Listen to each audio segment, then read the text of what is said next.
Hello everyone. आज हम लोग एक बहुत ही इम्पोर्टेंट चैप्टर पढ़ने वाले हैं। बहुत ही आसान लगेगा आपको, as long as you think for board level things are very easy. लेकिन जब इसका जेई लेवल की क्वेश्चंस होते हैं तो ये बहुत ही टफ बन जाता है। और इस चैप्टर में आप देखोगे बहुत बड़े बड़े क्वेश्चंस मिलेंगे और सिंगल वर्ड का या सिंगल लाइन का ही आंसर बनेगा, क्योंकि सारा का सारा क्वेश्चन जो है कंसेप्ट पे होगा, कैलकुलेशन पे ज़्यादा कुछ नहीं होगा। समझ गए हो तो कर पाओगे। अक्सर इसके क्वेश्चन जब कोई एंट्रेंस में आता है तो बच्चे छोड़ के आते हैं, क्योंकि समझ में नहीं आता है कि कैसे स्टार्ट करें, क्या करें। I will try my level best to give you necessary clarification. आप लोग भी ट्राई करना your level best to understand. जब आप पूरे मन से ट्राई करोगे, मैं पूरे मन से समझाऊंगा, then only this piece of job will be nicely done. तो चैप्टर का नाम है surface tension to add some extra tension to your study. ठीक है, सरफेस टेंशन क्या है ये चीज, बड़ा इंपॉर्टेंट इंटरेस्टिंग चैप्टर है। इसके बारे में शायद आप केमिस्ट्री में थोड़ा बहुत पढ़े होंगे, लेकिन माइनर क्लासेस में इसके बारे में कुछ नहीं है। ठीक है, लोअर क्लासेस में मैं पूरा समझाने की कोशिश करूंगा। इस चैप्टर को समझने के लिए हम कुछ न्यू कीवर्ड्स पहले समझेंगे, कुछ कीवर्ड्स आते हैं उसको समझेंगे और फिर उसके बाद सरफेस टेंशन में जाएंगे। तो आपकी समय बचाने के लिए मैं सारा चीज़ को यहाँ पे लिख के प्रिपेयर कर दिया हूँ, ताकि आपको लिखना ना पड़े। बाद में I will share the PDF और as you wish the video, तो आप लिख लोगे। अभी खाली ध्यान से देख लेना, जहाँ पर छोटे छोटे न्यूमेरिकल आएगा वहाँ पर कुछ कैलकुलेट करने की कोशिश करना। Let us start with today's class. पहला top, what is a free surface. ये कीवर्ड है। फ्री सरफेस का मतलब क्या है? फ्री सरफेस का मतलब है जब किसी एक लिक्विड को हम देखेंगे, वो लिक्विड का कोई एक सरफेस होता है पक्का। That surface may be in contact with air or vacuum. So that surface area of a liquid which is in direct contact with air or vacuum is called a free surface. समझ में आया?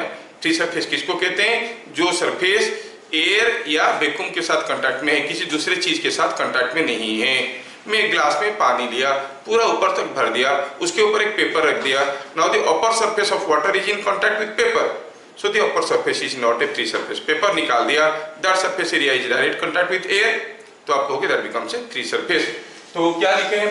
The surface area of a liquid which is in direct contact with preposition mistake है, direct contact with open air or vacuum is called free surface.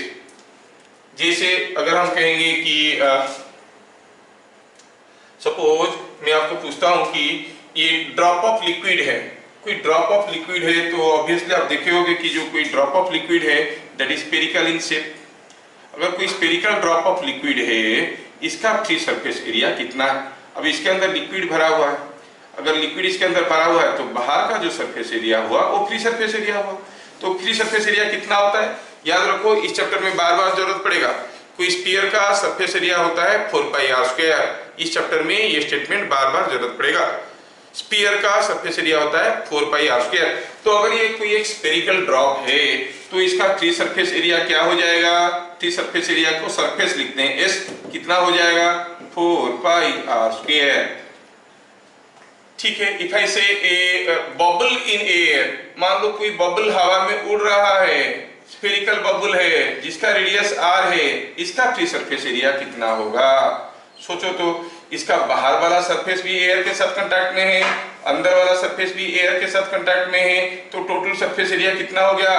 बाहर 4πr², अंदर 4πr², मिलके surface area हो गया 8πr²।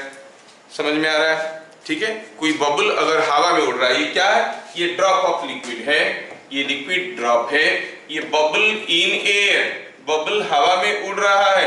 तब खाली बबल के लिए याद मत रखना। सपोज हम कहेंगे हमारे पास कोई एक बीकर है और वो बीकर में कुछ लिक्विड है और यहाँ पे कोई एक बबल है, मान लो कि कोई स्फेरिकल बबल पानी के अंदर है, तो इस बबल के लिए आप सरफेस एरिया क्या कहोगे? क्या बाहर का surface area free surface area है? नहीं है, it is in contact with air, sorry it is in contact with water, but the inner surface area is in contact with air. So for a bubble inside water, the surface area will be how much?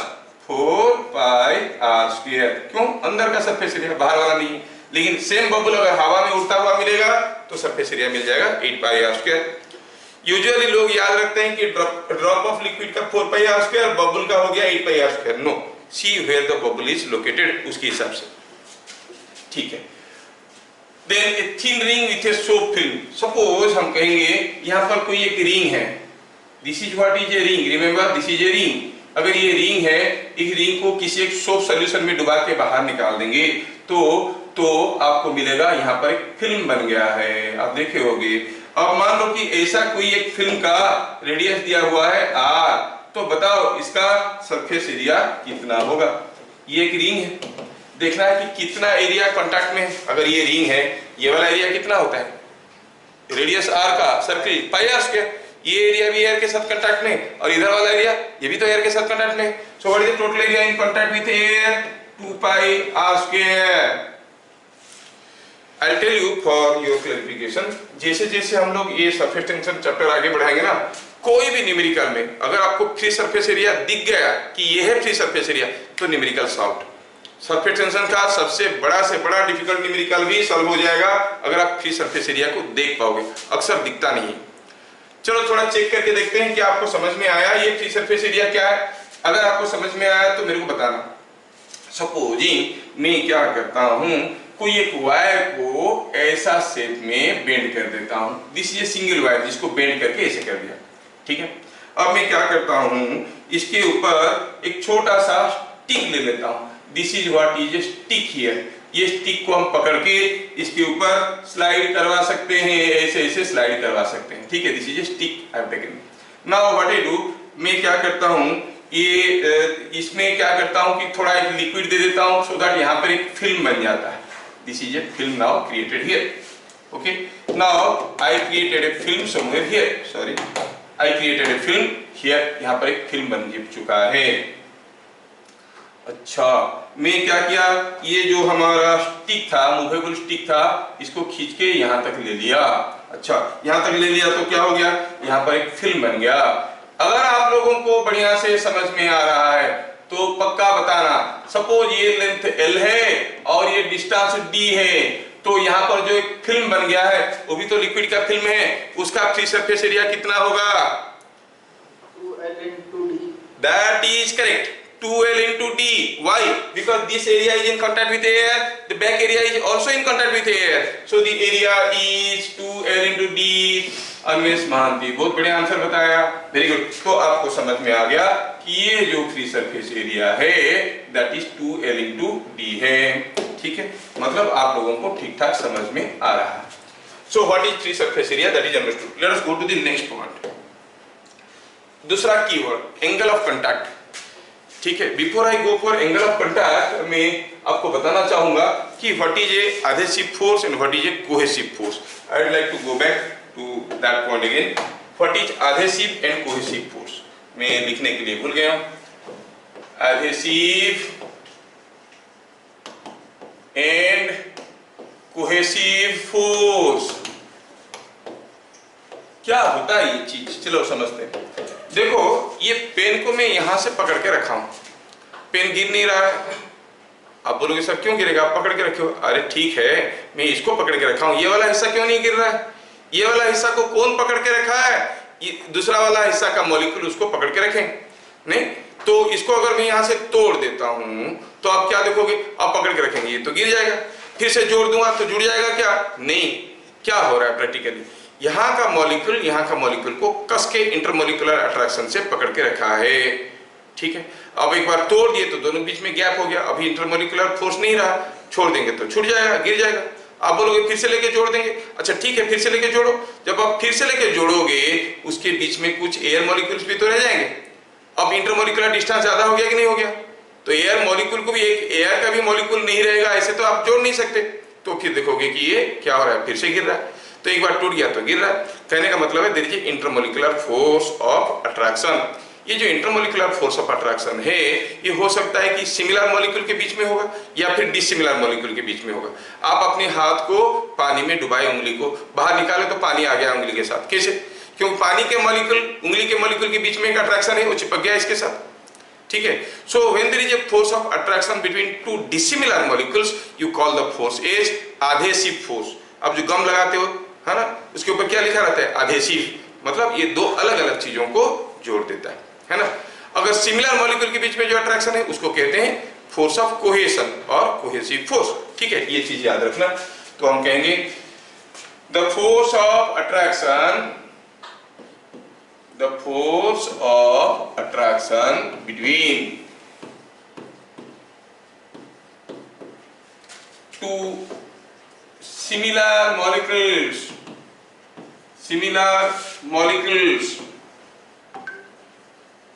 is called cohesive force.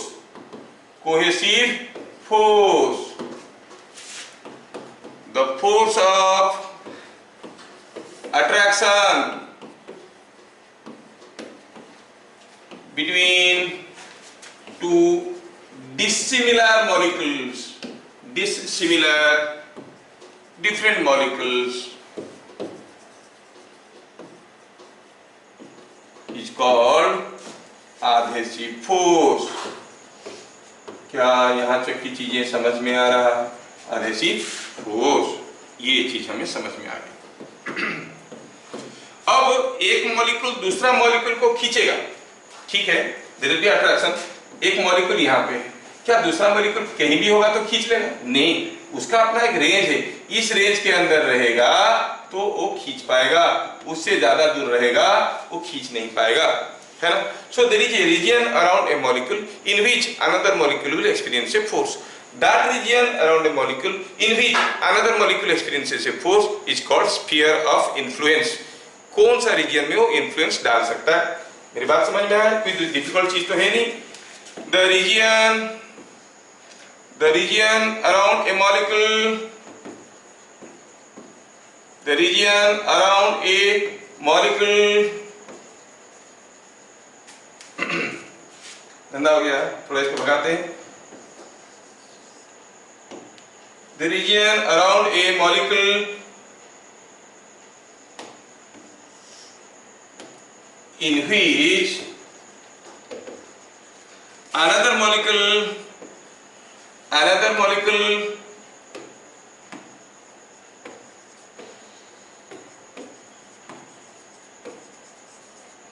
experiences a force,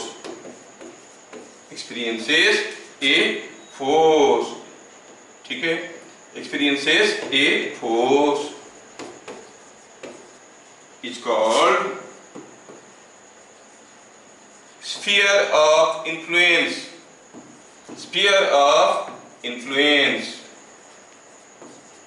ठीक है, बस ये आपको बताना था।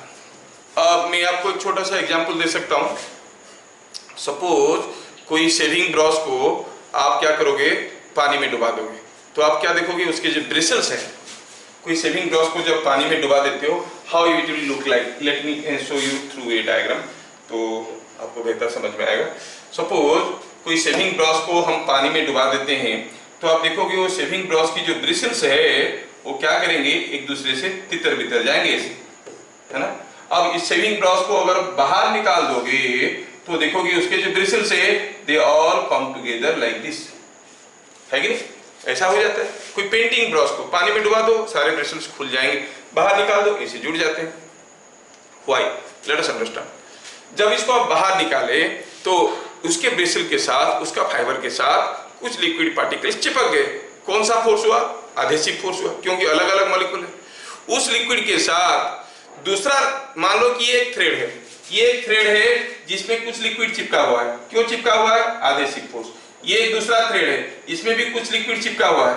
क्यों चिपका हुआ है? Adhesive force. ये लिक्विड खींचेगा, अट्रैक्ट करेगा, by which force? Cohesive force. तो they will bring everything close. So this shape becomes like this. समझ में आया क्या? अब अगर हम पानी में डुबा देते हैं, सोचो, अब पानी में डुबा देंगे तो इधर भी तो लिक्विड मॉलिक्यूल मिल जाएंगे, वो लिक्विड मॉलिक्यूल इधर भी खींचेगा, ये इधर भी खींचेगा। What becomes the net force on this? Zero. चारों तरफ से खींचा हुआ रहा, नेट फोर्स जीरो हो गया। तो क्या होगा? ये क्यों जाएगा उसके पास? क्योंकि नेट फोर्स जीरो हो गया। तब सिर्फ फोर्स यही डाल रहा था, अट्रैक्ट कर रहा था।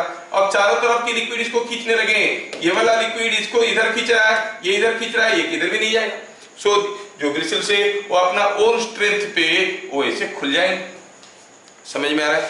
पानी में डुबा दो तो खुल जाते हैं, बाहर निकालो जुड़ जाते हैं। तो क्यों जुड़ जाते हैं, कैसे होता है, ये स्टेटमेंट आपको समझ में आना चाहिए। पानी इस ब्रिसल्स के साथ, उस थ्रेड के साथ चिपक गया, कौन सा फोर्स है, आधेसिव फोर्स। एक थ्रेड का पानी दूसरे थ्रेड का पानी के साथ चिपक गया, कौन सा फोर्स है, cohesive force. All together they become a shape like this. समझ में आया? Okay fine, let us go to the next, angle of contact. एंगल ऑफ कांटेक्ट क्या है पहले समझते हैं। सपोज हम आपको एक केस देते हैं, यू नोटिस केयरफुली। सपोज हम कहेंगे कि यहाँ पर कोई एक कंटेनर ऑफ वाटर है। Suppose this is A water container, ठीक है, और इसके अंदर क्या हुआ है, मैं एक ग्लास प्लेट को डाल रहा हूँ। It's a glass plate. Plate को साइड से देख रहे हो, मतलब प्लेट ऐसा है, प्लेट ऐसा है, साइड से उसका एज को देख लो।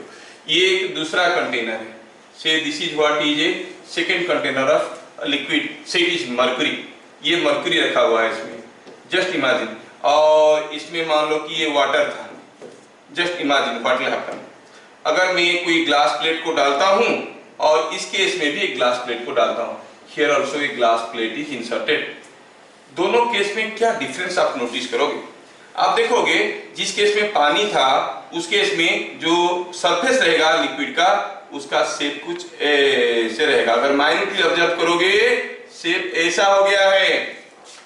मर्क्यूरी वाले केस में माइन्यूटली ऑब्जर्व करोगे तो आप देखोगे शेप कुछ ऐसा हो गया है ना। मर्क्यूरी के केस में ग्लास प्लेट को डालोगे तो यहाँ पर एक छोटा सा सैग, छोटा सा एक डिप्रेशन क्रिएट होगा और ये नीचे जाएगा। यहाँ पर क्या देख लो, लिक्विड थोड़ा सा ऊपर जा रहा है। You can make this small experiments in your house and you can see. So what do we see, the contact angle, क्या एंगल में ये कांटेक्ट कर रहा है, एक लिक्विड किसी सॉलिड को जो टच कर रहा है किस एंगल में कर रहा है, उसी को कहते हैं angle of contact. Now will go for the better definition. What I mean to say is this happens when you insert a solid into a liquid, ठीक है। When a solid is partially immersed into a liquid, the angle between the tangent to free surface at a point of contact and the wall of the solid inside liquid is called angle of contact। Her book में definition मिल जाएगा, लेकिन अभी तक मुझे book नहीं मिला जिस book का डेफिनेशन देख के आपको एंगल ऑफ कांटेक्ट समझ में आएगा। इसमें दो इंपॉर्टेंट चीजें हैं जिसको बुक्स मिस कर जाते हैं। क्या है? The wall of solid inside liquid, ये वाला चीज को मिस कर जाते हैं। कौन सा एंगल को देखना है?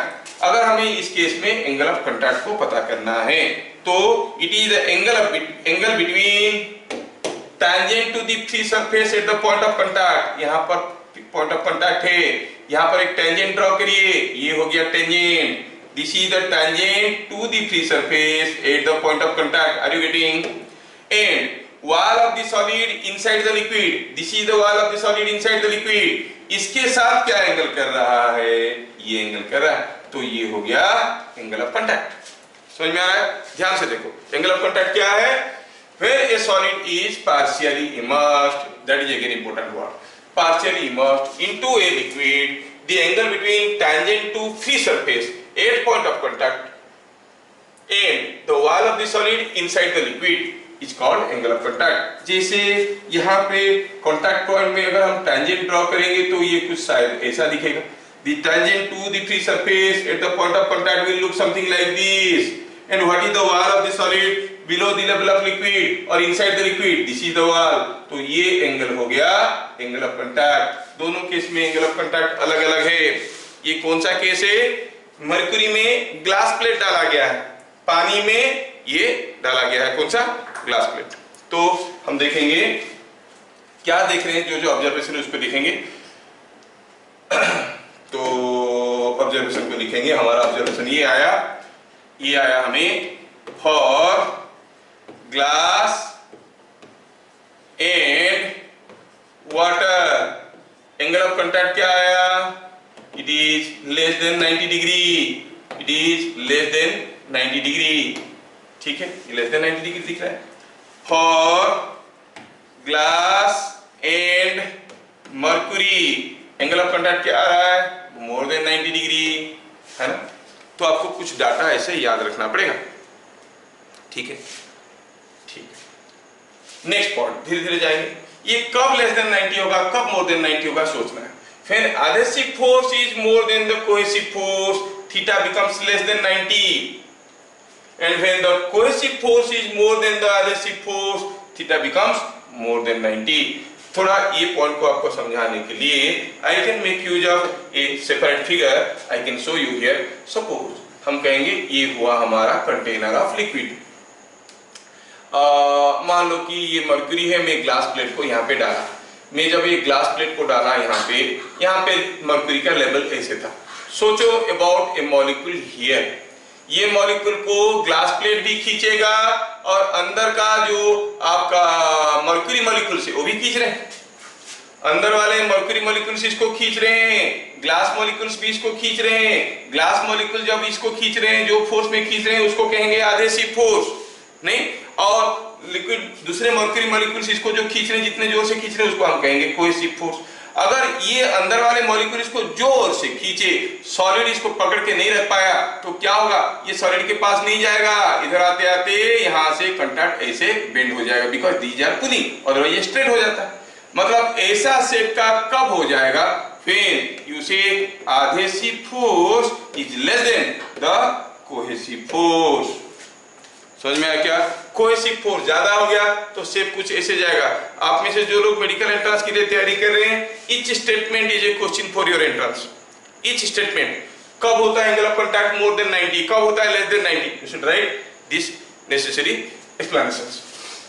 अच्छा, adhesive force is less than cohesive force, तो शेप ऐसा हो जाएगा। अगर adhesive force is more than cohesive force, adhesive force is more than cohesive force, तो क्या होगा?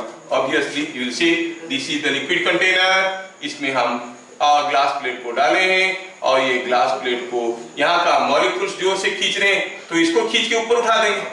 Now you see when adhesive force is more than the cohesive force, this shape becomes like this। when adhesive force is less than cohesive force, theta was more than 90 degree। when adhesive force is more than cohesive force, theta was less than 90 degree। समझ में आ रहा है? Angle of contact can be more than 90, can be less than 90। अच्छा, लेकिन to be more appropriate and more accurate, adhesive force सिर्फ ज्यादा होने से नहीं होता है। ध्यान रहे, सिर्फ ज्यादा नहीं होने से नहीं होता है, 50% से भी ज्यादा होगा। I mean, कहने का मतलब है if adhesive force is √2 times the cohesive force, तब जाके एंगल ऑफ कांटेक्ट 0 होता है। ठीक है, तो जब ये बहुत ज्यादा, ऐसे सोचो, हम इसको बहुत ज्यादा लिख देंगे तो गलत नहीं होगा, बहुत ज्यादा लिख देंगे तो गलत नहीं होगा, लेकिन बुक के हिसाब से ज्यादा है बोल देने से काफी है। ठीक है, तो एंगल ऑफ कांटेक्ट कब 0 डिग्री होगा?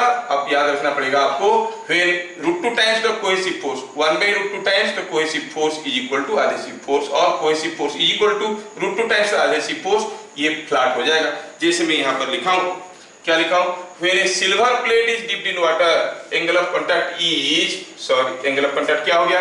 exactly 90 degree. Angle of contact exactly 90 degree कब होगा? when silver plate is dipped in water। आपको ये तीन चीज याद रखना पड़ेगा। ग्लास प्लेट पानी में डालो, एंगल ऑफ कांटेक्ट क्या होगा? मोर देन 90 और less than 90? It will B less than 90। ठीक है, ग्लास प्लेट को मर्क्यूरी में डालो, यू मस्ट इमेजिन मर्क्यूरी रखा हुआ है, ग्लास प्लेट डाल रहा हूं, कैसे हो जाएगा? गड्ढा हो जाएगा कि नहीं? तो सोचो, इमेजिन करो कि एंगल ऑफ कांटेक्ट क्या होगा? It will be more than 90। Silver plate को पानी में डालो तो you will see angle of contact will be exactly 90 degree, water surface remains flat. तो ये डाटा आपको याद रखना पड़ेगा। क्या मेरी बात सबको समझ में आ गया है? यस, आगे बढ़ते हैं। नेक्स्ट चलिए, मैं आपको कुछ क्वेश्चन दे रहा हूं अभी चेक करने के लिए कि आपको समझ में आ रहा है कि नहीं आ रहा है। ठीक है, थ्रू सम क्वेश्चंस। तो see here, a drop of water and a drop of mercury are slightly pressed between two glass plates, identify them। मैं भी आपको एक फिगर देने वाला हूं, उसमें क्या होगा? दो ग्लास प्लेट के बीच में एक ड्रॉप मर्क्यूरी का, एक ड्रॉप वाटर का रख के मैं थोड़ा सा प्रेस करने वाला हूं। I will show you the figure, you have to identify. सोचो कि ये कोई एक ग्लास प्लेट है, मैं फिगर थोड़ा बढ़िया से बनाऊं। सपोज हम कहेंगे ये कोई एक ग्लास प्लेट है, ठीक है, और ये कोई एक दूसरा ग्लास प्लेट है, ये दोनों ग्लास प्लेट क्या किए, मैं क्या किया, इसके बीच में कुछ लिक्विड्स रख के इसे प्रेस कर दिया। जब प्रेस कर दिया तो मुझे दिखने लगा कि एक केस में जो लिक्विड ड्रॉप दोनों के बीच में है उसका शेप कुछ ऐसा हो गया, दूसरे केस में जो लिक्विड ड्रॉप दोनों के बीच में है उसका शेप कुछ ऐसा हो गया। Just see this two cases, और आपको आइडेंटिफाई करना है कि इन केसेस में कौन सा केस में हम फिगर दिखा रहे हैं वाटर का, कौन सा केस में फिगर दिखा रहे हैं मरकरी का, इनमें से कौन सा वाटर है कौन सा मरकरी है। Understand the question again. Yes Arundhati बोलो। पहला वाला क्या है? पहला वाला मरकरी है, दूसरा वाला वाटर है। कैसे पता चला? May be your experience, but think in case of mercury and glass the angle of contact is more than 90 और लेस देन 90, मोर देन 90, है ना। तो आप देखोगे यहाँ पे अगर मैं एंगल ऑफ कांटेक्ट निकालना चाहूंगा तो एंगल ऑफ कांटेक्ट कैसे निकालूंगा? Tangent at the point of contact. तो यहाँ पे अगर हम एंगल ऑफ कांटेक्ट निकालने की कोशिश करेंगे तो हम at the point of contact I have to draw a tangent to the surface, नहीं, और I have to see the angle between tangent to the free surface at the point of contact and wall of the solid inside liquid, not this wall, this angle you clearly see theta is more than 90 degree. Here in this case draw a tangent at the point of contact and see what angle it is making with the wall of the solid inside liquid. What angle it is making? The angle is clearly looking less than 90 degree. तो ये कौन सा case होगा? पक्का ये case of mercury है। Mercury के case में angle of contact more than 90 होता है। This must be A case of water. क्या मैं सबको समझा पाया? ठीक है, वेरी गुड, काफी लोग दिमाग लगा रहे हैं। अगला question, a drop of water and a drop of mercury are kept on a glass plate, identify them. यहाँ पर एक ग्लास प्लेट है और इस ग्लास प्लेट के ऊपर हम दो लिक्विड ड्रॉप रखे हैं। पहला ड्रॉप दिखने में कुछ ऐसा है, दूसरा ड्रॉप दिखने में कुछ ऐसा है, एक फैल गया है, एक ऐसा बैठा है। ऐसे रख सकते हैं, कोई ड्रॉप जब रखेंगे तो liquids will acquire different shapes, the liquids are having shapes like this. आपको बताना है इनमें से एक वाटर है, एक मर्क्यूरी है, कौन सा है वाटर कौन सा है मर्क्यूरी, आपको बताना है। तो अब हमें चेक करना है पहला वाला क्या है, वाटर है कि मर्क्यूरी। क्या दिया है? Drop of water is kept, a drop of mercury are kept on a glass plate, हमें पहचानना है। तो अगर मैं यहाँ पे एंगल ऑफ कांटेक्ट निकालने की कोशिश करूंगा तो I have to draw a tangent at the point of contact. Here I have to draw a tangent at the point of contact and I will see what angle it is making with the solid inside the liquid. अंदर जो liquid के पास है solid wall उसके साथ क्या angle कर रहा है? ये इस केस में ये एंगल है। तो you clearly see theta is more than 90 degree and theta is less than 90 degree. You know for glass and water combination theta is less than 90 degree. That means this must be water and this must be mercury. बढ़िया है, मत समझ रहे हो आप लोग। आगे फिर एक thin glass tube is inserted in water, the water will rise और fall in tube, what will be shape of the meniscus. हाँ, इसके लिए थोड़ा सा दिमाग लगेगा, लगाइए। Let me explain you the question. When a thin glass tube is inserted in water, the water will rise और fall in the tube, what will be shape of the meniscus. Suppose हम कहेंगे यहाँ पर कोई एक liquid container है, कौन सा लिक्विड? वाटर की बात कर रहा है, वाटर है।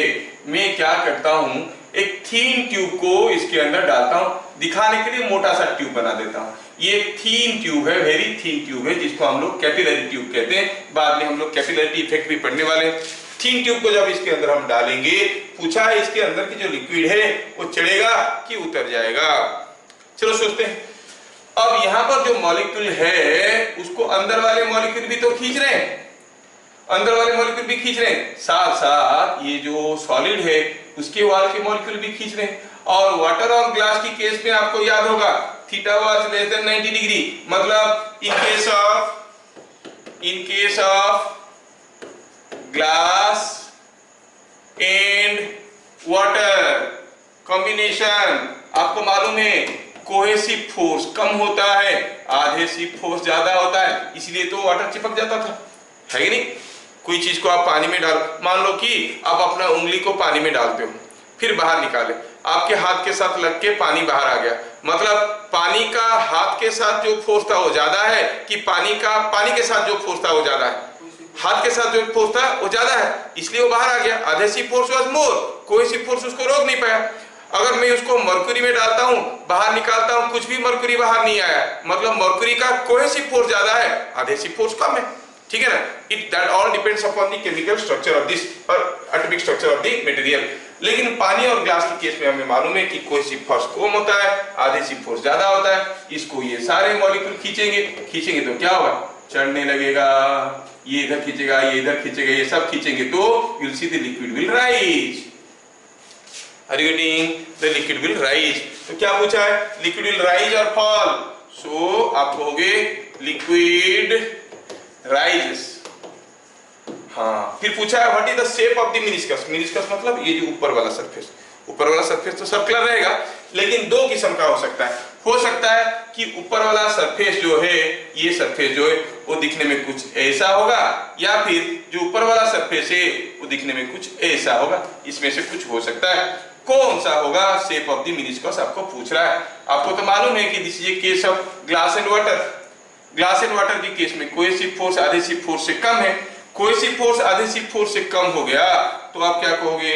When cohesive force is more than adhesive force, sorry, less than adhesive force, इसका मतलब थीटा क्या है? is less than 90 degree. तो यहाँ पर जो सॉलिड एंगल, आई मीन यहाँ पर जो आपका एंगल ऑफ कांटेक्ट होगा that will be less than 90 degree. Less than 90 degree होने के लिए ये जो मेनिस्कस है, ऊपर वाला सरफेस, वो ऐसा होना चाहिए, कन्वेक्स होना चाहिए कि कनकेव होना चाहिए। सोचो क्या होना चाहिए? कनकेव। देखो ये अगर कनकेव हो जाएगा, यस, देखो आप लोगों को समझ में आ रहा है, बहुत बढ़िया है। अंदर भी आज आंसर बोल दिया सब कुछ। ये कनकेव होना चाहिए, ये ऐसे होगा, तभी जाके आपको एंगल ऑफ कांटेक्ट क्या मिलने वाला है? एंगल ऑफ कांटेक्ट मिलने वाला है कुछ ये हो गया angle of contact which is less than 90 degree. So this shape will be concave. क्या लिखेंगे? Shape of the meniscus is going to be concave. Shape of meniscus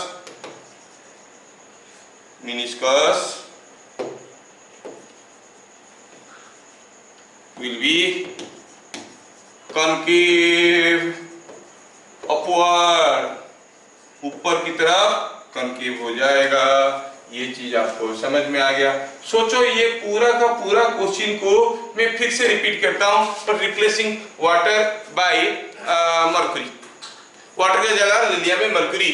When a thin glass tube is inserted in mercury, thin glass tube is inserted in mercury, the mercury will rise or fall in the tube. सारी चीजें उल्टा हो जाएंगे। अब क्या हो जाएगा? adhesive force कम, cohesive force ज्यादा। लिक्विड चढ़ेगा क्या? उस केस में तो लिक्विड नीचे उतर जाएगा। आपको कैसे मिलेगा मालूम है? If you insert a tube, glass tube into A mercury, you will सी ये जो मर्क्यूरी है ना, इस लेवल पे नहीं रहेगा, ना ही ऊपर जाएगा, पूरा नीचे उतर आएगा, आके उसका शेप कुछ ऐसा हो जाएगा।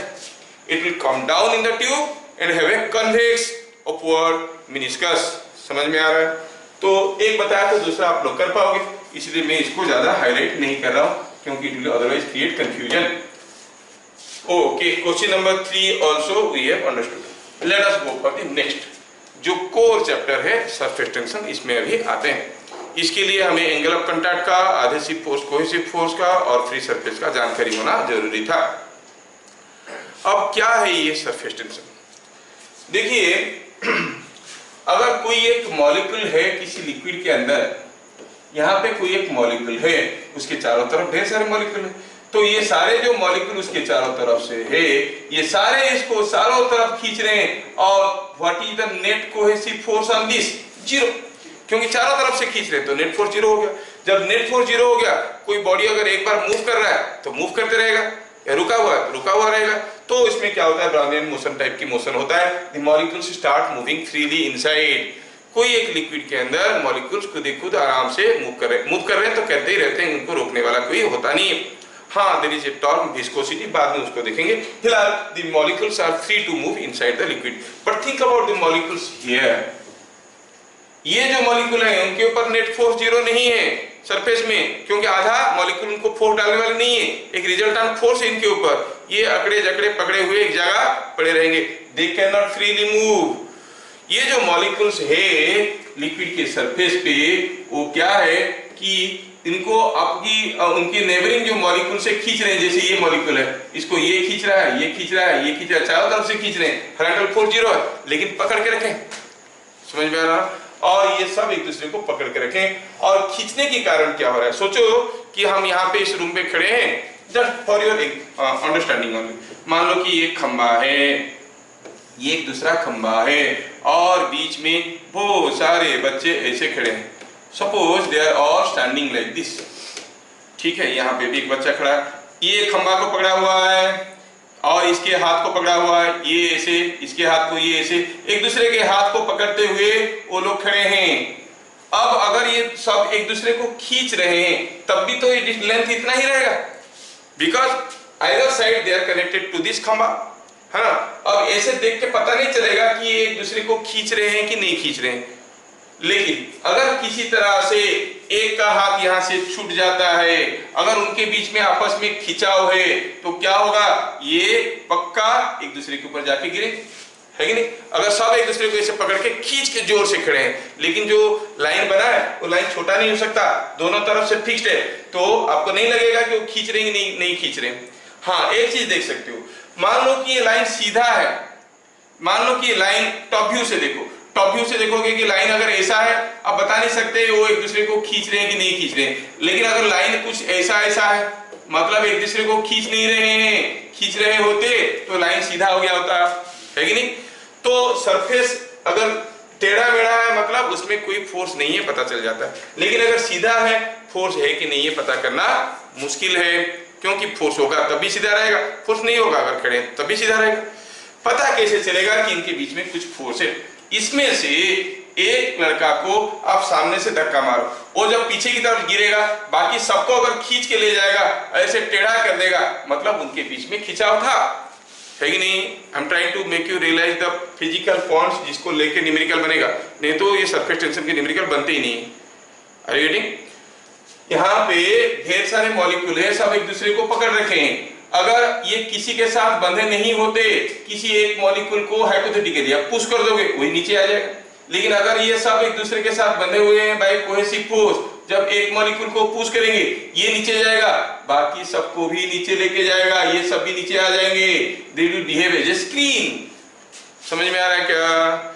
सो the free surface of every liquid behaves as a screen, पर्दा जैसे काम करता है, एंड पर्दा जैसे काम करने के कारण क्या होता है, it behaves like a stretchable membrane, अगर इसको यहां से छोड़ देंगे वो फिर से स्ट्रेच हो जाएगा, मतलब जो कंट्रैक्ट कर जाएगा, always trying to contract.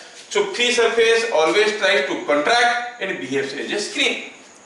The property of a free surface of a liquid by virtue of which it behaves as a stretched membrane and always tries to contract is called surface tension.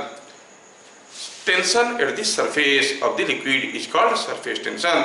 The property of a liquid by virtue of which the free surface of a liquid always tries to contract. कभी expand करने की कोशिश नहीं करेगा, खुद ही खुद हरदम छोटा होने की कोशिश करेगा, always tries to contract and behaves as a stretchable membrane, एक पर्दा जैसे काम करता है, तो आप इसको कहोगे that property is called surface tension. By definition surface tension आपको समझ में आ गया। इसी सरफेस टेंशन के कारण अगर कभी क्या आपको ये क्यूबिकल बबल देखे हो क्या? नहीं, क्योंकि ये जो मॉलिक्यूल है उसको सारे मॉलिक्यूल खींच रहे हैं, खींचेंगे तो ये भी खींचेगा, ये भी खींचेगा, तो रिजल्टेंट फोर्स कुछ ऐसे रहेगा, ये सिर्फ ऐसे रह जाता है। कोई बबल का शार्प एज नहीं हो सकता है, bubble is spherical in shape. Why? Because of surface tension. ये क्वेश्चन आएगा, why bubbles are spherical? Because of surface tension, the cohesive force between the molecules.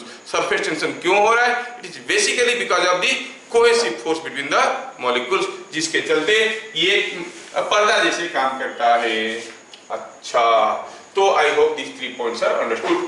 The property of a free surface of a liquid by virtue of which it behaves as a stretched membrane and always tries to contract, हरदम छोटा होने की कोशिश करता है, is called surface tension। जैसे मैं आपको और भी एक एग्जांपल दे सकता हूं। सपोज मैं यहाँ पे क्या करता हूं, एक ले लेता हूं, क्या है, वायर, इसको बेंड कर दिया ऐसे। बेंड करने के बाद suppose I take another movable wire here, ये वायर इसके ऊपर मूव कर सकता है, this wire can move over this. अच्छा, ये वायर मूव कर सकता है इसके ऊपर। अब मैं क्या करता हूं, यहाँ पे कुछ लिक्विड ले लेता हूं ताकि मैं यहाँ पे फिल्म बना सकूं। एक फिल्म बन गया, लिक्विड फिल्म।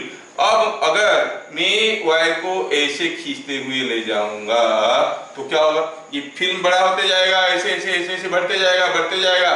लेकिन अगर छोड़ दूंगा, कैन यू से will it be remaining same here at this position, और भाग जाएगा और वापस आ जाएगा। क्या लग रहा है आपको, it will try to come, क्योंकि ये कंट्रैक्ट होने की कोशिश कर रहा है। ये जो मॉलिक्यूल्स है इसको भी खींच रहे हैं लेकिन ला नहीं सकते क्योंकि बंधे हुए हैं, इसको भी खींच रहे हैं, इसको भी खींच रहे हैं, ये तीनों तो मूवेबल पार्ट नहीं है, इसको भी खींच रहे हैं। कैसे खींच रहे हैं, लिक्विड इसको नहीं खींच रहे हैं, एक लिक्विड दूसरा लिक्विड को खींच रहा है और पहला लिक्विड इसको खींच रहा है आधेसिव फोर्स के कारण। तो क्या होगा, जैसे आप इसको यहां तक लोगे, छोड़ दोगे तो देखोगे ये धीरे धीरे आने लगा है। You can take one more example. Supposing हम कहेंगे कि यहाँ पर हम एक फ्री सरफेस ऐसे बना दिए, खींच के इसको दूर ले लिए, फ्री सरफेस बन गया। अब क्या करोगे, आप एक थ्रेड ले लो, पतला सा थ्रेड ले लो। ये थ्रेड को लेके आप इसमें क्या करोगे, you make a loop, thread का एक लूप बना दिया, टेढ़ा मेढ़ा लूप, कैसे लूप बना के छोड़ दिया। अब ये थ्रेड इसके ऊपर रखा हुआ है। अभी सपोज हम क्या कहेंगे, जलता हुआ अगरबत्ती लेंगे, यहाँ पे डाल देंगे तो यहाँ का जो फिल्म था वो टूट जाएगा। जैसे ये फिल्म टूटेगा आपको क्या दिखेगा, आपको दिखेगा कि ये जो थ्रेड का लूप था वो इमीडिएटली सर्कुलर हो गया, क्योंकि चारों तरफ से इसके ऊपर बराबर खिंचाव है और ये सर्कुलर शेप का हो जाएगा। They will ask you what will be the tension in the thread, understand what is the physical process going. अब ये पहले ऐसा टेढ़ा क्यों था, क्योंकि इधर का मॉलिक्यूल भी खींच रहा था, उधर का मॉलिक्यूल भी खींच रहा था, दोनों खींच रहे थे, नेट फोर्स 0 हो गया। अंदर का फिल्म को आप तोड़ दिए और बाहर वाला मॉलिक्यूल्स ओनली खींच रहे हैं। और कोई भी टेढ़ा मेढ़ा लूप को अगर चारों तरफ से आप ऐसे ऐसे बाहर की तरफ खींचोगे, उसका शेप कैसे हो जाएगा, ऑब्वियसली सर्कुलर हो जाएगा। चारों तरफ से खींचोगे तो सर्कुलर हो जाएगा, so this becomes circular. So these are the effects of surface tension, you must be able to realise and find. समझ में आ रहा है क्या?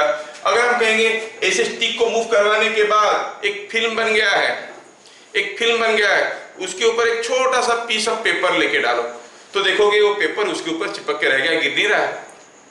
आप कहोगे कि हाँ सर, ऐसे काफी चीजें जिसको पानी में डालने से गिरते नहीं है, डूबते नहीं, वो तो ऊपर ही रहते हैं, but that is what is not the factor here, that here this body is called floating. Floating के लिए क्या होता है, बॉडी का अपना वेट होता है और उसका कुछ हिस्सा लिक्विड के अंदर होता है। लिक्विड के अंदर होने से लिक्विड इसके ऊपर कुछ अपथ्रस्ट देता है, ये अपथ्रस्ट इसको कैंसिल करता है, ये फ्लोट करता है। Here the body is floating.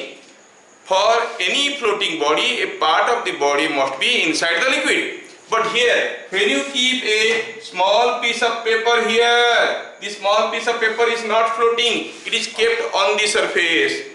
आप देखोगे उसके ऊपर चींटी चलते हुए निकल रहा है, चींटी तैर नहीं रहा है, तैरने के लिए उसके ऊपर बुआंड फोर्स आना चाहिए, उसका कोई भी हिस्सा पानी के अंदर डूबा नहीं है, ऊपर से चलते हुए जा रहा है। मच्छर इसके ऊपर बैठा हुआ है, that means this surface is behaving as a stretched membrane, एक पर्दा जैसे बिहेव कर रहा है।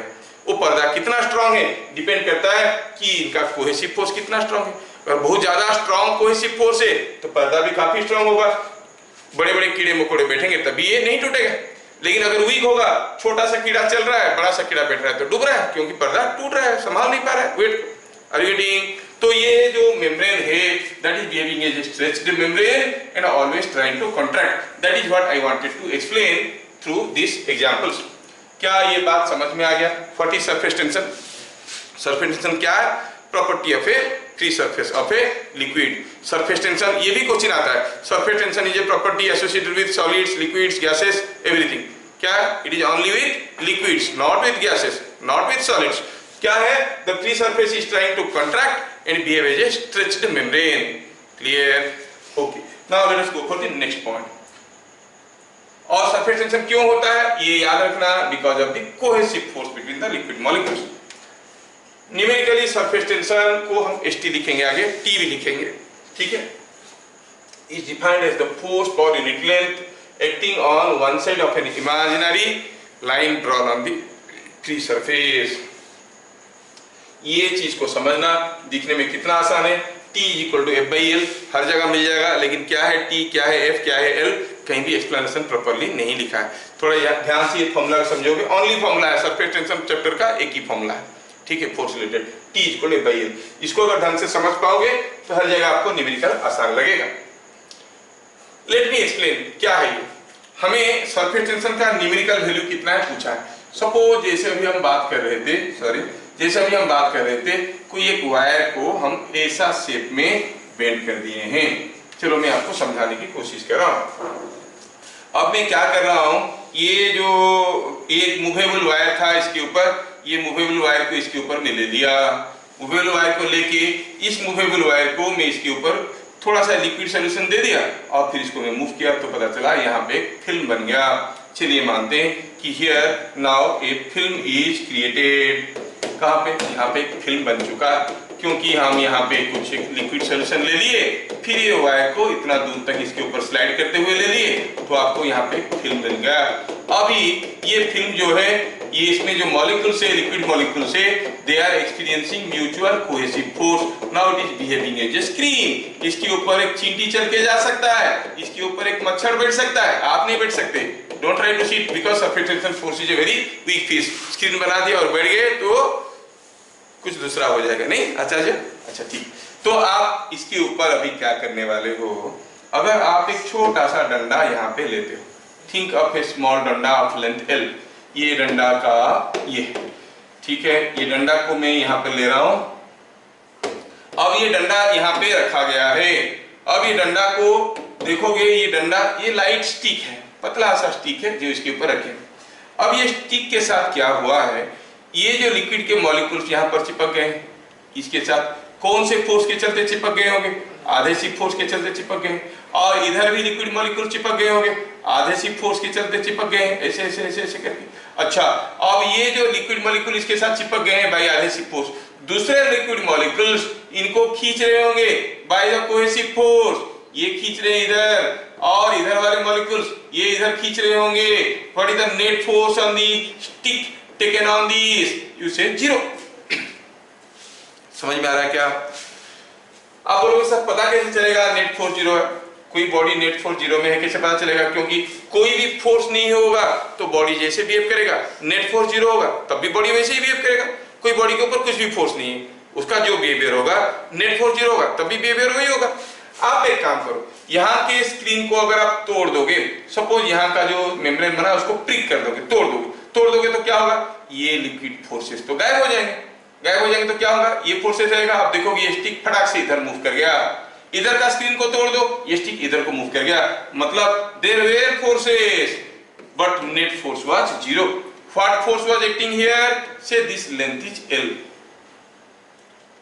ये लेंथ जो है वो L है, ठीक है। सपोज हम कहेंगे ये जो लेंथ है वो लेंथ कितना है? L है। Sorry, this length is L। तो L लेंथ पे इधर को भी फोर्स आ रहा था, इधर को भी फोर्स आ रहा था। F net force was 0 but there was some force. अब देखो एक तरफ को कितना फोर्स आ रहा था? F, दूसरी तरफ को F। तो how you define surface tension? Now go back to the statement. Numerically surface tension is defined as the force per unit length acting on one side of an imaginary line drawn on the free surface। सोचो कि एक imaginary line है, इधर को force कितना है? F। कितना length में? L लेंथ में। यूनिट लेंथ में कितना फोर्स होगा? F/L। that is called the surface tension। read and digest the statement। it is defined as the force per unit length acting on one side of an imaginary line drawn on the free surface। समझ में आया क्या? तो T हो गया F/L, और T बहुत ही weak force होता है। यूजुअली हम लोग इसको डाइन्स में एक्सप्रेस करते हैं और इसका यूनिट लेते हैं डाइन्स पर सेंटीमीटर। जैसे वाटर के लिए सरफेस टेंशन होता है around 72 dynes. 72 dynes you can not physically realise. मैं अगर आपको 72 डाइन में पुश करूंगा आपको पता भी नहीं चलेगा कि मैं पुश कर रहा हूं। सोचो 1 न्यूटन कितना होता है? 10 न्यूटन। 1 केजी का कोई आप सॉल्ट खरीद के लाते हो ना 1 केजी का, उसका जो वेट है दैट इज 10 न्यूटन। 1 न्यूटन कितना कम होगा सोचो, 100 ग्राम वाला, एंड 1 न्यूटन इज 10⁵ डाइन, तो 1 डाइन कितना होगा सोचो। You can not realise 1 dyne is such a small force, ठीक है, it's a very small force. तो डे टू डे इफेक्ट में बहुत ज्यादा अफेक्ट नहीं करता, लेकिन अफेक्ट करता है जब सही जगह वो पहुंच जाता है तभी अफेक्ट कर लेता है, ठीक है। कोई अगर थीन ट्यूब है और पता चला सरफेस टेंशन के लिए रास्ता ब्लॉक हो गया, कोई मान लो ब्लॉड है, ब्लॉड नहीं जा पा रहा है, कोई लिक्विड जाना है, लिक्विड नहीं जा पा रहा है, क्योंकि थीन ट्यूब है, सरफेस टेंशन फोर्स वहां पर प्रोमिनेंट हो गया। देखेंगे हम उस किस्म की चीजों को भी। तो हम क्या देख रहे हैं, surface tension is given by F by L। F क्या है, बार बार समझ में आना चाहिए। T equal to F by L में F क्या है, force acting on one side, net force तो जीरो है, force acting on one side of an imaginary line of length L on the free surface. इसका मतलब हुआ कि F कितना हो गया, T इंटू L, F कितना हो गया, T इंटू L। तो क्या है, every free surface pulls every length L on its boundary with a force F is equal to TL, ठीक है। अब देखो मैं मान लेते हैं कि ये लेंथ है D, सपोज ये लेंथ है D। अब ये जो लिक्विड इसके साथ चिपका हुआ है एज वेल एज इस मूवेबल डंडा के पास चिपका हुआ है, AB के साथ चिपका हुआ है। आपको अगर पूछा गया बताओ अब हम इसको छोड़ देंगे तो ये मूव करेगा, क्योंकि ये कंट्रैक्ट करने की कोशिश कर रहा है। इन द वे क्या हो रहा है, ये इसको खींच रहा है। क्या बता सकते हो ये डंडे को, AB वाला डंडा को, ये सरफेस, कौन सा सरफेस जो फिल्म है यहाँ पे, वो कितना जोर से खींच रहा है। Go back to the statement, every free surface pulls every length L on its boundary। Boundary में जो लेंथ L है उसको कितना फोर्स में खींचता है, TL में। यहाँ पर लेंथ कितना है बाउंड्री का, लेंथ कितना है बाउंड्री का, D। तो ये वाला फ्री सरफेस इसको कितना जोर से खींचेगा, TD। But how many free surfaces are there, ध्यान से देखोगे तो इधर एक फ्री सरफेस है, उसके पीछे भी दूसरा फ्री सरफेस है, ये भी खींच रहा है TD में, वो भी खींच रहा है TD में। तो इसके ऊपर नेट फोर्स क्या आएगा, एक आएगा TD ऊपर वाला सरफेस और दूसरा आएगा TD नीचे वाला सरफेस। नेट फोर्स क्या आएगा, 2TD। ये चीज को समझना है। F is equal to TL कितना आसान स्टेटमेंट है, बट इसका एप्लीकेशन बहुत टफ है unless until you recognize the three surfaces involved in applying the force, ठीक है। तो मैं क्या बता रहा हूं यहाँ पे कि ऊपर वाला फ्री सरफेस इसको खींचेगा TD फोर्स में, अंदर वाला फ्री सरफेस इसको खींचेगा TD फोर्स में। तो इसके ऊपर नेट फोर्स क्या हो जाएगा, 2TD। क्या सबको समझ में आ रहा है? Yes sir. यस, ठीक है। तो अगर ये समझ में आ रहा है, क्योंकि ये बहुत इंपॉर्टेंट है, तो मैं थोड़ा आपको दोबारा यहाँ पे बताना चाहूंगा, ठीक है। मेरा कहने का मतलब है इस केस में अगर मैं केस को थोड़ा रिपीट कर देता हूँ फॉर योर अंडरस्टैंडिंग, मैं कहता हूँ कि ये एक डंडा ऐसा है, ये डंडा ऐसा है, यहाँ पर कोई एक डंडा ऐसे रखा हुआ है, इस डंडे को क्या हो रहा है कि यहाँ का लिक्विड खींच रहा है, कितना फोर्स में खींच रहा है मैं जानना चाहता हूँ। दिया हुआ है कि ये लेंथ कितना है, L है, और लिक्विड का सरफेस टेंशन मान लेते हैं कि T है। तो ऊपर वाला free surface will be pulling it with a force TL, नीचे वाला free surface will be also pulling it with a force TL। तो आप कहोगे फोर्स ऑन AB क्या हो जाएगा, 2TL। Why 2TL? Because there are two free surfaces. Every free surface will pull the length L with a force TL। कितना to free surface है यहाँ पे, कितना टू फ्री सरफेस है, यस, सामने एक है पीछे एक है, दो फ्री सरफेस है, दोनों ट्राई के खींच रहे हैं इसको, इट विल बी 2TL। तो ये बात समझ में आ रहा है सरफेस टेंशन के बारे में, ठीक है। Some people are querying कि कैसे इसमें दो फ्री सरफेस हुआ। सोचो रे भैया, ये एक वायर है जिसको ऐसा शेप में बेंड किया हूँ, यहाँ पर ये मूवेबल डंडा है जो मूव कर सकता है, मैं यहाँ पर थोड़ा सा लिक्विड ले लिया, ऐसे खींचा तो एक फिल्म बन गया। फिल्म बनेगा तो आप इधर से देख रहे हो एक सरफेस है, पीछे से देखोगे दूसरा सरफेस नहीं है, there are two free surface. हर एक फ्री सरफेस इसको खींचने की कोशिश कर रहा है, पहला वाला TL में, इधर वाला भी TL में, so it is trying to move with a force 2TL, ठीक है। Let us go to the next point. With increasing temperature, the cohesive force decreases, so surface tension decreases। Temperature बढ़ने से molecule के पास कुछ kinetic energy आ जाता है और इधर उधर भागने की कोशिश करते हैं। जैसे मैं शुरू में बताया कि 10 लोग यहाँ पे खड़े हैं और सब एक दूसरे को पकड़े हुए हैं और एक दूसरे को खींच रहे हैं और लास्ट में जो है ये सब एक दूसरे को खींच रहे हैं ऐसे और खड़े हैं। So there is some force of attraction between them. अगर उनको कहा जाएगा अपनी जगह कूदते रहो और एक दूसरे को खींचते रहो, तो अभी नीचे खड़े होते हुए वो एक दूसरे को जितने जोर से खींच पाएंगे। अगर जंप करते करते खींचने के लिए कहा जाएगा उतने जोर से खींच पाएंगे क्या? नहीं। The same thing happens with the molecules at the surface. If you increase the temperature, the molecules start jumping because of thermal agitation. They absorb the heat energy that become their kinetic energy. They start moving. So जो force of attraction था दो molecule के बीच में वो decrease हो जाता है। दो मॉलिक्यूल के बीच में जो फोर्स था कौन सा फोर्स था? Cohesive force.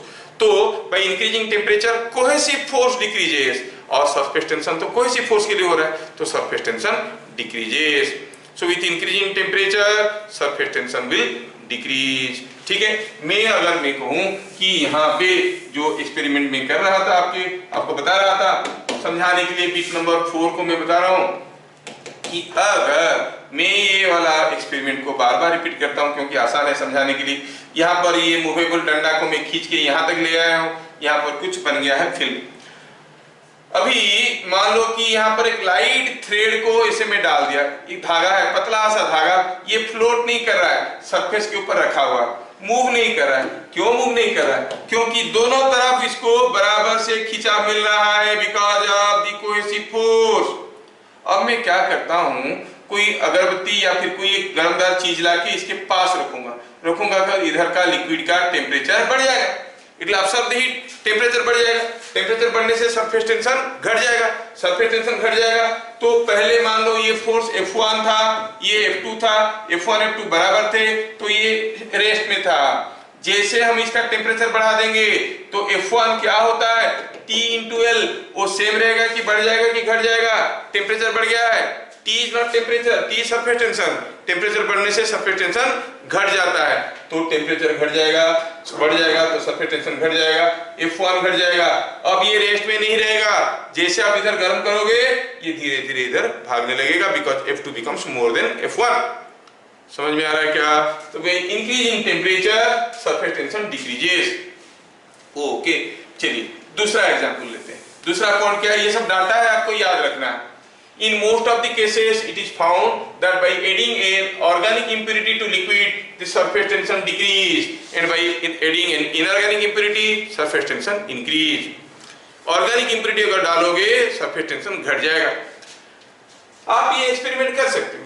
आप you must have noticed जब आप क्या करते हो, बाथरूम में ब्रश करते रहते हो, मुंह से थोड़ा बहुत मान लो कि कोई भी टूथपेस्ट कोलगेट आप यूज करते हो तो कोलगेट थोड़ा सा नीचे गिर गया। जैसे नीचे गिरा ऑब्जर्व करो क्या हो रहा है। जहां पर थोड़ा सा एक टुकड़ा नीचे गिर गया कोलगेट का, डार्ट एरिया, मान लो कि बाथरूम गीला है और इसमें ऐसे पानी नीचे जमा था, आप इसमें एक कोलगेट का टुकड़ा डाल दिए, you will find immediately a dry space is created around it.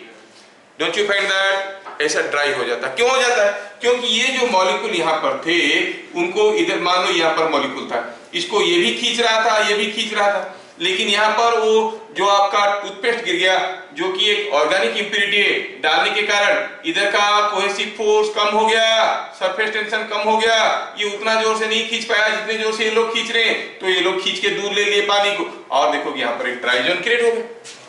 By adding organic impurity, surface tension decreases.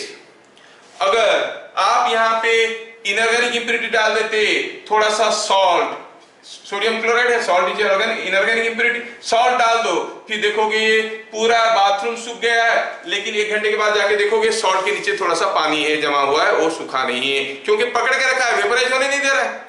छोड़ेगा तो मॉलिक्यूल्स जाएंगे, वेपराइज होंगे, छोड़ ही नहीं रहा है because of the increase in cohesive force. समझ में आ रहा है क्या? That is what is happening here. तो वही मैं बता रहा हूं कि अगर हम कोई ऑर्गेनिक इंप्योरिटी ऐड करते हैं तो सरफेस टेंशन घट जाता है, इनऑर्गेनिक इंप्योरिटी ऐड करेंगे तो सरफेस टेंशन बढ़ जाएगा। You can make another interesting experiment. आप क्या करोगे, सपोज ये कभी कभार वीडियो में यूट्यूब में मिल जाता है, आप कोई एक बर्तन में पानी के ऊपर मान लो कि suppose you take some dot like say अब पेपर ले दिया या फिर कोई भी डॉट डाल दिया जो फ्लोट कर रहा है, ये सब डॉट पार्टिकल्स इसके ऊपर फ्लोट कर रहे हैं, ठीक है। अब क्या है, ये फ्लोट कर रहे हैं, आज इसे मोर अप्रोप्रिएटली फ्लोट नहीं करें पूरा पाउडर से जो कि सरफेस के ऊपर रखे हुए फ्लोट नहीं कर रहे हैं। फ्लोट करना और सरफेस के ऊपर बैठना अलग अलग चीज है ना। फ्लोट करने से क्या होता है, कोई चीज सॉलिड के अंदर ऊपर फ्लोट कर रहा है तब कहेंगे जब उसका कुछ हिस्सा अंदर रहेगा and there will be upthrust. Free surface के ऊपर बैठना मतलब पर्दा लगाया उसके ऊपर बैठा है ना, तो ये सरफेस से ऊपर है। अभी अगर आप कोई एक स्टिक में लेके मान लो कि यहाँ पे लाके टच करो, थोड़ा सा ऑयल ले लो स्टिक में लाके यहाँ पे टच करो, जैसे आप टच करोगे what you will observe, all these particles will go to the peripheral zone, सब तुरंत इधर उधर भाग जाएंगे, जैसे टच करोगे सब भाग जाएंगे दूर, टच करोगे वो दूर भाग जाएंगे। क्या हुआ, जैसे आप ऑयल से टच किए, oil is an organic impurity, तो ये किसी एक पर्टिकुलर पार्टिकल को सोचो, इधर का मॉलिक्यूल खींच रहा था, इधर का मॉलिक्यूल खींच रहा था, नेट फोर्स 0 था और रेस्ट में था। जैसे हम ऑयल जोड़ दिए ये खिंचाव कम हो गया, तो ये खिंचाव ज्यादा, नेट फोर्स ज्यादा हो गया, इस डायरेक्शन में हो गया तो भाग गया इधर। So all molecules will go away, है ना। आप जानते होंगे कि जो जब बारिश में जब वो डार्टी वाटर जहां पर होते हैं वो क्या करते हैं, वो मच्छर उसमें अंडा देता है, नहीं मच्छर अंडा देता है तो फिर वो डेंगू वेंगू बहुत सारी किस्म की बीमारी होते हैं, उसमें मलेरिया वगैरह होता है। तो क्या करते हैं म्युनिसिपैलिटी वाले, घूम घूम के उसमें स्प्रे करते हैं। क्या स्प्रे करते हैं, केरोसिन स्प्रे कर देते हैं या फिर कुछ दूसरा ऑर्गेनिक इम्प्योरिटी स्प्रे कर देते हैं। उसमें क्या होता है, अब देखो ये कोई एक डंप्ड वाटर है, कहीं पड़ा हुआ है कचरा पानी है, मच्छर इसमें आके बैठेगा अंडा देगा तो क्या उड़ते उड़ते हेलीकॉप्टर की तरह अंडा डालेगा, नहीं, इत्मीनान से बैठेगा, गाना गाते गाते एक एक करके छोड़ेगा इसके ऊपर, नहीं। अभी बैठेगा तब अगर सरफेस टेंशन मिलेगा तो, सरफेस टेंशन नहीं मिलेगा तो जैसे बैठने की कोशिश करेगा और डूब जाएगा। वो लोग क्या करते हैं, केरोसिन या फिर कुछ दूसरा लिक्विड इसके ऊपर स्प्रेड कर देते हैं ताकि सरफेस टेंशन कम हो जाता है। जब मच्छर आता है बैठने के लिए पता चला वो खुद ही डूब जाता है तो बैठ नहीं पाता है, so it can not lay eggs there. इसका मतलब नहीं है कि केरोसिन इसको एलर्जी है, केरोसिन से कोई एलर्जी नहीं है मच्छर को, ठीक है। डंडे में केरोसिन लगा के घर के सामने रखो, ज्यादा मच्छर वहीं पर बैठेंगे, ठीक है। केरोसिन से उसको कोई एलर्जी नहीं है। एलर्जी ये है कि पानी में केरोसिन मिला देने से वो उसके ऊपर बैठ नहीं पाएगा और उड़ते उड़ते अंडा देने की टेक्निक उसको माँ बाप नहीं सिखाया, ठीक है, तो फिर वो बैठ नहीं पाता है। ये सब चीजें होता है। आपको बेसिकली समझ में आना चाहिए कि how in day to day life all these things are coming into play. आप अगर किसी एक क्लीन टेबल पे, टेबल को क्लीन करने के लिए सोप सॉल्यूशन से क्लीन मत करना, प्लेन वाटर से क्लीन करना।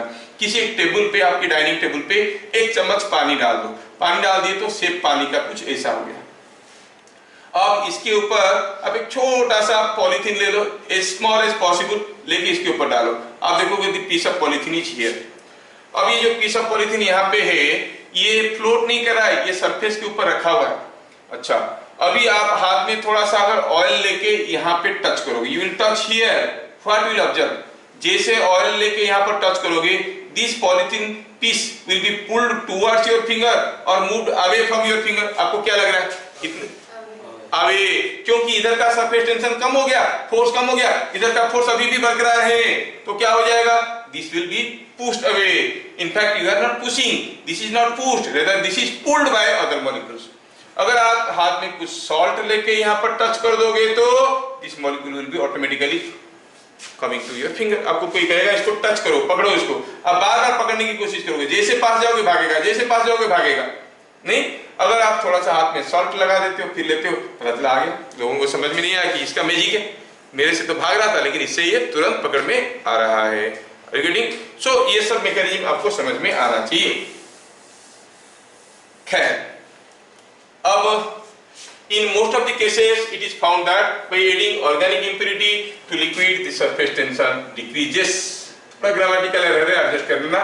and adding inorganic impurity surface tension increases, ठीक है। surface tension is an elastic like property but not an elastic property। Book में surface tension को क्या लिखा है, elastic property of matter chapter में दिया है, तो लोग सोचते हैं कि इलास्टिक प्रॉपर्टी है। इलास्टिक प्रॉपर्टी किसको कहते हैं, कोई चीज को अगर खींचेंगे और छोड़ देंगे फिर से वापस आ गया तो इलास्टिक है। बट रिमेंबर, इलास्टिक प्रॉपर्टी किसको कहते हैं, उसको कहते हैं the property of a body to restore its shape and size, है ना। कोई बॉडी को अगर स्क्वीज करके, मान लो कि कोई स्पॉन्ज है, उस स्पॉन्ज को आप तोड़ मरोड़ के ऐसे करके छोड़ दिए, फिर छोड़ दोगे तो फिर से खड़ा हो जाता है। It gets is original shape, size, volume, everything वो उसके पास आ जाता है, वो इलास्टिक है। लेकिन फिजिक्स के हिसाब से इलास्टिक किसको कहेंगे? जब कोई बॉडी को डिस्टॉर्ट करने की कोशिश करते हो, डिफॉर्म करने की कोशिश करते हो, it will develop a restoring force और torque which is proportional to the deformation. जैसे स्प्रिंग है, थोड़ा सा खींचोगे छोटा सा फोर्स वापस खींच रहा है, ज्यादा खींचोगे ज्यादा फोर्स उसको वापस खींच रहा है। जो रिस्टोरिंग फोर्स है वो that should be proportional to the deformation, तब हम उसको इलास्टिक प्रॉपर्टी कहते हैं। दैट प्रॉपर्टी और the phenomenon is called Hooke's law. Hooke's law क्या है कि the restoring force is proportional to the deformation। जितना ज्यादा डिफॉर्मेशन होगा उतना जोर से वापस खींचेगा, ठीक है। खाली वापस खींचेगा तो उसको हम इलास्टिक प्रॉपर्टी नहीं कहेंगे। इलास्टिक प्रॉपर्टी का मतलब है restoring its original shape and size, but physics के हिसाब से इलास्टिक प्रॉपर्टी कब कहेंगे? जब हम कहेंगे कि the restoring force is proportional to the deformation और the particle obeys Hooke's law, ठीक है। हुक्स लॉ क्या है वो इलास्टिसिटी चैप्टर में पढ़ लेंगे हम लोग। हुक्स लॉ क्या है? स्ट्रेस एंड स्ट्रेन का रिलेशन है उसमें। The stress produced is proportional to the strain, that is called Hooke's law. Anyway, तो क्या देख रहे हैं? ये surface tension is an elastic like property है। मतलब जैसे मैं बता रहा था, ये जो आपका ये स्टिक था, इसमें फिल्म बनाने के बाद जब इसको हम दूर खींच लिए और छोड़ दिए, ये वापस आ रहा था।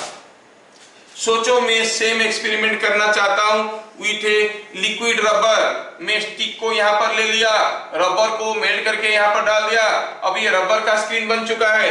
अब इसको AB डंडे को अगर मैं खींच के यहाँ तक ले लेता हूँ, यहाँ तक और छोड़ देता हूँ, तो पक्का ये वापस आएगा, है कि नहीं?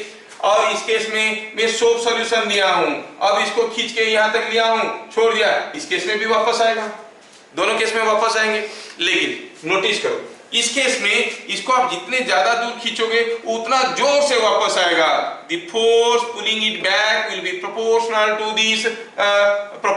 To the area of this film जो बन रहा है, रबर का जो स्क्रीन बन रहा है कि नहीं? जबकि इस केस में आप यहां तक लाओ या फिर यहां तक लाओ, जो वापस खींचने वाली फोर्स था वो क्या था? 2TL। क्या ये फिल्म कितना बड़ा है उसके ऊपर डिपेंड करता है? नहीं करता है। मतलब इलास्टिक लाइक प्रॉपर्टी दिखा रहा है, but the property is not elastic property, it is not elastic property. The force is independent of shape and size of the free surface. ये चीज आपको याद रखना। तो क्या बोल रहे हैं यहाँ पर? Surface tension is an elastic like property but not an elastic property, because surface tension does not increase surface tension force. Surface tension force does not increase with the size of free surface, it does not obey Hooke's law। इसलिए elastic like property है लेकिन elastic property नहीं है। समझ में आ गया? ठीक है, फिर मिलेंगे अगले क्लास, तब तक के लिए जय हिंद।